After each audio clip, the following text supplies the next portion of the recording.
Choosing an email marketing tool should not be confusing, but for most people it is. I'm Jennie Lakenan, and after building email systems on dozens of email platforms, I've narrowed it down to the 3 best email marketing tools that handle automations, look modern, and save you time as your list grows. So if you want to avoid yelling at your computer every time you open your email software, then keep watching. The most important question to ask yourself as you listen to me describe these 3 email tools is which one makes the most sense to your brain? Because honestly, the best tool for you is the one that you will actually use. Some of us like a more rigid structure in how things are laid out. Some of us like more freeform creativity and the ability to drag and drop stuff around. That brain compatibility interface matters way more than most people think because it makes the difference between whether you actually execute on your marketing or not. The second question you should ask yourself is, what features do I actually need in my email tool? Are you just sending newsletters? Are you building complex funnels with workflows and you need fancy automations to support that? Most businesses aren't going to need really complex tools, so the advanced features won't matter that much. But if you do need those things, it's definitely something to consider to make sure that the tool you pick actually can support that. So keep those 2 questions in mind as you watch this video. Which tool makes the most sense for your brain and what features do you actually even need? The first of these 3 tools that I found to be most effective for online businesses is MailerLite. MailerLite has been around since 2010, so it's got a lot of street cred. It has really good reviews on the third-party rating sites like G2 and Capterra and TrustRadius. Pricing wise, it starts at $0. So it does have a free tier, and that free tier scales up to 500 subscribers. And even on that free tier, you still do get access to automations and other features that you're going to need as you grow your list. I do love the $10 a month tier though on MailerLite for my clients, because if you're working with an assistant or a web designer like me and you need them to have access to your MailerLite, it's really handy to be able to add them as a user so that you don't have to worry about like 2-factor authentication and exchanging codes every time they log in. Even still though, at $10 a month, the lowest paid tier is still very inexpensive. The pros to MailerLite in general are that people love how easy it is to use. In my personal opinion, I think it is the easiest email marketing platform of any that I have ever used. People love how affordable MailerLite is as well. Even when you do need to pay, it's still among the lowest cost options of all of the platforms we're talking about today. It scales very well even as your subscriber base grows and you're paying more per month. It also has a very broad feature set, so things like analytics and automations and email campaign sending are all going to be within its scope. It does let you build out unlimited automations on its free plan, which a lot of other tools don't. You can also create very simple landing pages. So even if you don't have a website, you can still grow your email list. You just build out a landing page directly on MailerLite, and then you can send your audience there to subscribe. MailerLite has great integration options as well for platforms like WordPress and Squarespace and Wix. In fact, there are 22 direct integrations right now, and there are dozens more through third-party tools like Zapier. So if you need your MailerLite to talk to your scheduling tool or your course platform, you've got options. MailerLite also has pretty strong email deliverability, which email deliverability just means that more of the emails you actually send are going to make it to the inboxes of your subscribers. MailerLite is rated 3.5 out of 5 stars on third-party rating sites for email deliverability, so it's pretty good. It's got most of the features that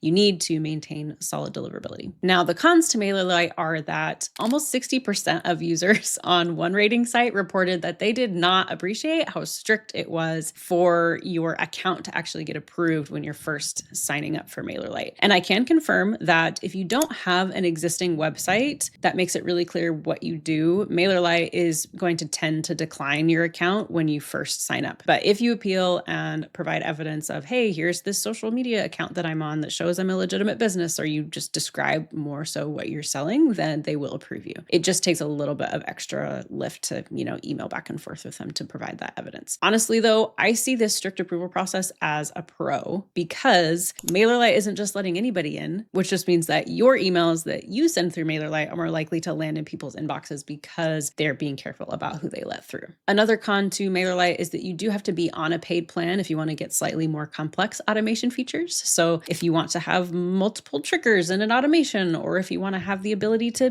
email people on their birthday and things like that, you do have to have a paid account. You also do need a paid account to get email support after the first 14 days of you having an account. So keep that in mind if support is something that's really important to you. And if you want to remove MailerLite branding at the bottom of your emails, you also need a paid plan. That's not really a con though, in my mind, because that same thing is going to apply to any email software. They're all going to want to brand it unless you're paying them money. Is MailerLite worth it? I would say yes. It's very cost effective for small businesses, and it's easy to use, and it scales very well pricing wise as you get more subscribers. Now, if you didn't know, email marketing is just one of the 5 pieces of technology that you need to get an online business up and running. In this video, we're talking about one of them, which is email marketing, but I specifically work a lot with coaches, and I've created a tech roadmap specifically for coaches that breaks down the other 4 pieces of tech that you need. So if that's something that you want, then head to the link in the description, or you can go to jennielakenan.com/roadmap. The second email marketing tool that I recommend is Flodesk. Flodesk is a little bit newer to the email game. It was launched in 2019. It's a women-owned company that was built to send emails that look really good. It has good reviews across the third-party rating sites. Pricing-wise, what used to make Flodesk appealing was that it had a flat fee payment structure, which meant that it was $38 a month, no matter how many subscribers you had or how many emails that you sent, and people really loved that. Recently, though, they did get rid of that. So now it's $28 a month for up to 1,000 subscribers on the lowest tier paid plan, and then it does scale from there. They do have a free tier, but it's very, very limited, which I'll talk about in just a minute. The pros of Flodesk are, first, that it has beautiful email templates. That's always been Flodesk's biggest differentiator that they've shouted from the rooftops. Though I will say that for most online businesses that are not like product oriented, so you're not selling, makeup or shampoo or things like that, these fancy email templates are less important. Less designed emails, like less image heavy emails, flag spam a lot less. Having beautiful images and beautiful designs in your emails is not actually a pro that I care about in this context. If you do use Flodesk, I would strongly recommend that you go with a very minimal email approach and you don't use a lot of images. Creators like Amy Porterfield and Jenna Kutcher avoid using lots of images in their emails because that is what's best practice in email marketing for creators like us and coaches and online business owners. Because if we want more people to open our emails, it almost needs to feel like a one-on-one, transactional email that I just whipped up and sent to my friend versus like a business commercial email.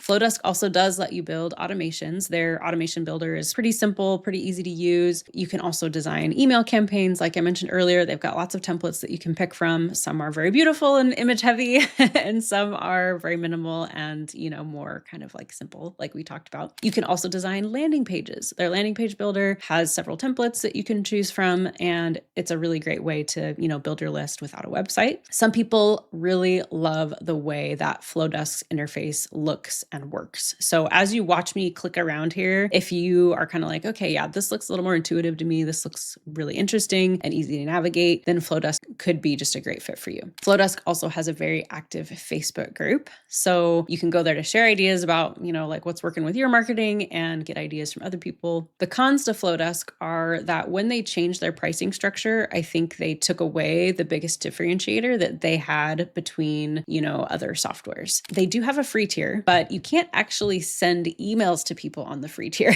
You can't send like one-off newsletters or campaigns, just one workflow with like a welcome email. So if someone opts in, you can send them a, hey, thanks for being here kind of an email, but then the next week, you can't like send them a newsletter or anything, which I find rather useless. I actually even emailed Flodesk to confirm that this was a thing.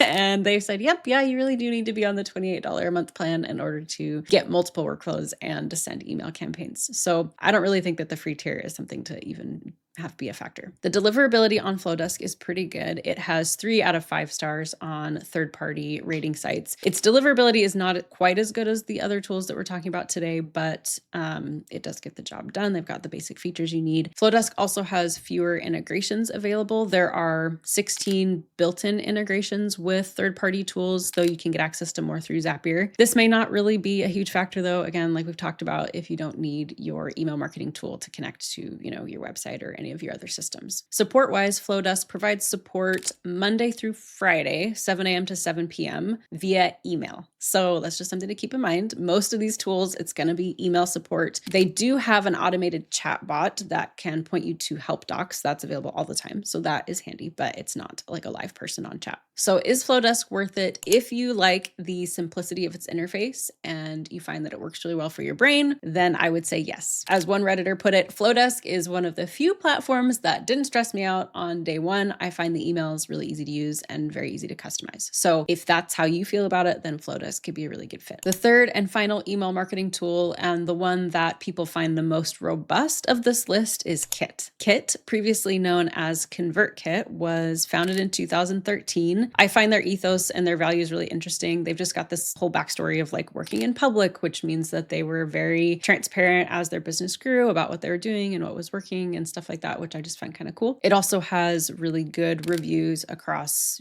all of the third-party rating sites. Pricing wise, Kit's free tier is very tempting. It allows you to have up to 10,000 subscribers on the free plan. But on the free plan, you only get access to one automation and one email sequence. Once you need more than that, you do need to upgrade to a paid tier. And those paid tiers start at $39 a month for 1,000 subscribers. And then it scales as your subscriber base grows. We'll talk about that a little bit more in a minute, but that's kind of the pricing foundation with Kit. The pros to Kit, first off, they do have this really handy getting started tutorial that walks you through the 5 steps to get your account going, which I really like. Their email builder is very easy to use. People say in the reviews that they find Kit strikes a good balance between being, full featured, but also still being easy. So even if you're, not technical, you can still set up an email campaign or you can still set up an automation, and it's pretty intuitive to do it. Kit has 43 built-in integrations, which is definitely the most of the 3 tools we've talked about today. Their integrations can connect with platforms like Calendly and Thinkific and Typeform, and even more through Zapier. So you can easily connect to your scheduler or your payment platform or what have you if you need to. They have a creator community, kind of like Flodesk does, in the form of an active Facebook group. So if you want to go exchange ideas with other creators, you can do that. Customer support on paid tiers does include 24/7 email and chat support, which people really appreciate, though I will caveat that by saying that the chat support with a live person does take, sometimes if they don't have someone online, it'll be a couple of hours before they get back to you. They do have an AI chatbot, just like MailerLite and Flodesk, that's available all the time to point you to help docs and stuff.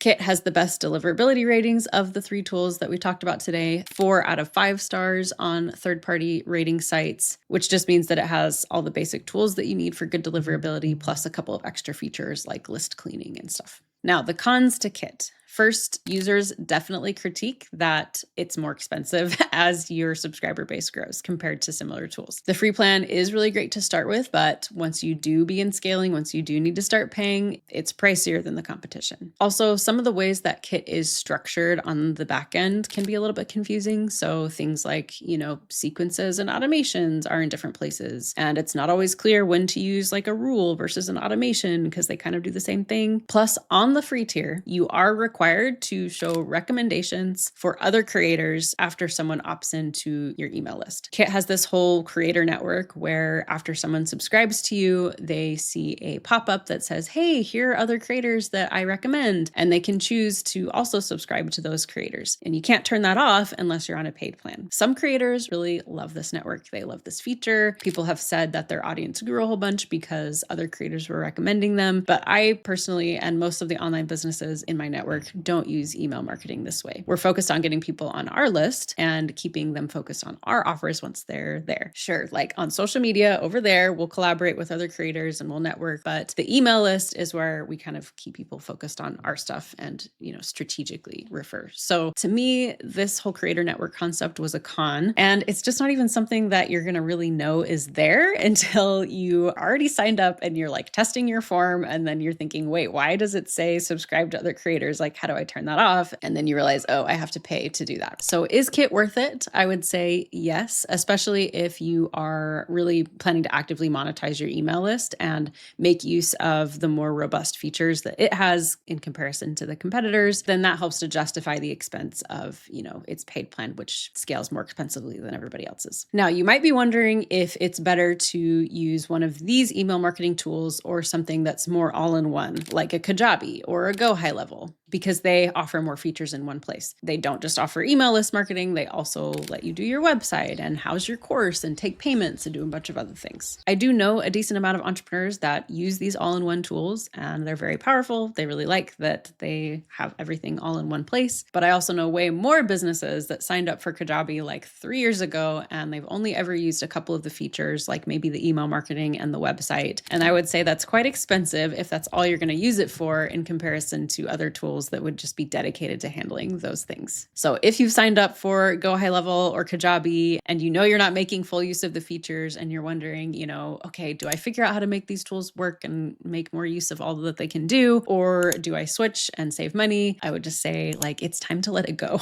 It's time to switch to something that's going to be a little bit more budget friendly so that you can actually spend that money on something that will tick the needle for your business, like maybe investing in a more credible website design. In the end though, pick an email marketing tool that has the features you'll use and that works for your brain, because that will allow you to be more consistent, and consistency beats, fancy templates and features all day long. Once you've chosen your email marketing tool, you're going to need to know how to, set up an effective email marketing funnel that helps you to build your list. So if that's you, then watch this video next.